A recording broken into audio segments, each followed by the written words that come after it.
me being there. So I would run around and beg the women that sold couture and the women that sold makeup and the women in men in shoes.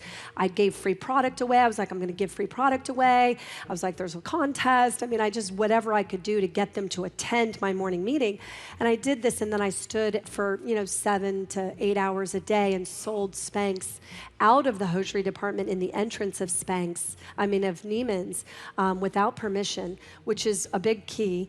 Neiman's is really uptight about their visual, and I went to Target when I did this at the time, and I bought those things that go on your desk that hold envelopes, like an envelope holder, and I put them at every single register in Neiman's and threw 3 pair of Spanx or 4 pair of Spanx, and it would just walk away. And I just remember somebody asking me, do you have approval for this? I was like, absolutely. But then what happened was everybody thought somebody else had approved it. They didn't realize no one had approved it. So I was trying to get Spanx out of the corner of the store that I knew it wasn't going to sell in. I was like, this is my biggest challenge. Well, had I not gone to the place that it was being sold, I probably wouldn't have recognized that's really my biggest objection, is that the women that are wearing great dresses and slacks and aren't going even to the hosiery department won't know this is there.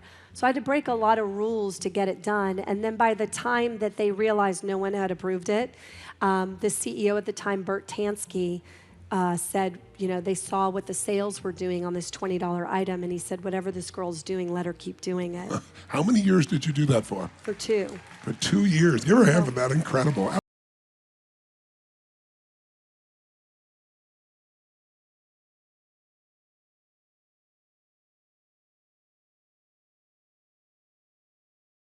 We live in a world where people read about somebody in the tech business or something hitting a home run in 2 years, making $1 billion, and it deludes people because 95% of businesses in the world will only 5% ever even do $1 million gross, and so I think people beat themselves up and they think somebody got lucky, or I think a lot of people think you got on Oprah and that was the game. So I'm so grateful you're sharing this. I mean, you think of the details she thought through to give people an experience, not just tell them about it, and doing whatever it took. It's amazing. I literally did whatever it took to succeed. When I tell you this, I got a lot of rejection standing there.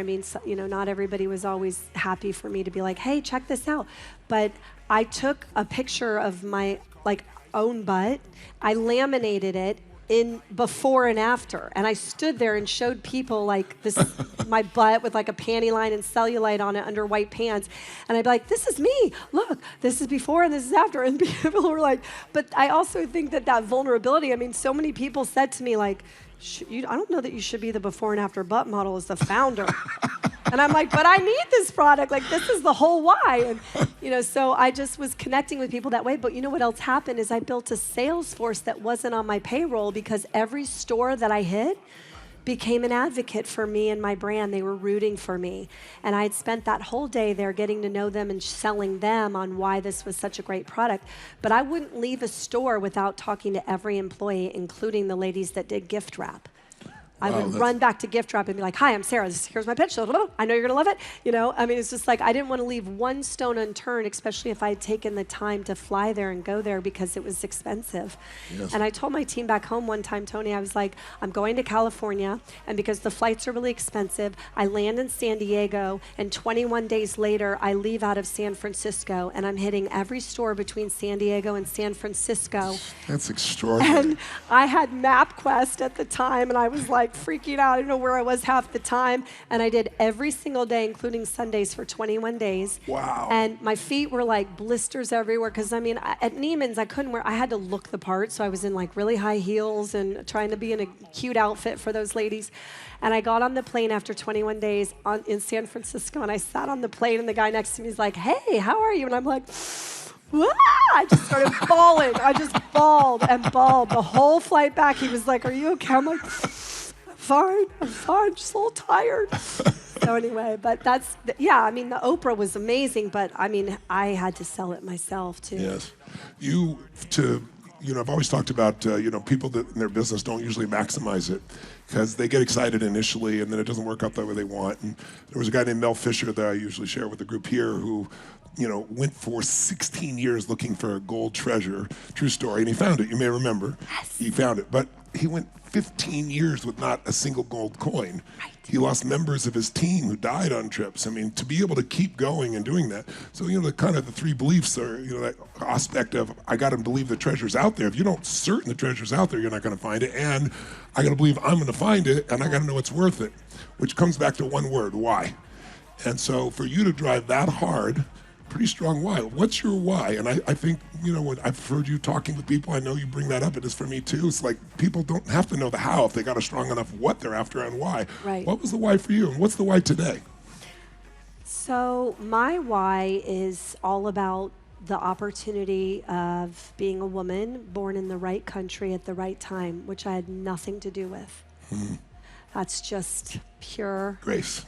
luck. Yes. And I looked at my mom and my grandmothers, and I saw their limited choices, and they inspired me. Their limited choices inspired me. I mean, my mom is 22 years older than me.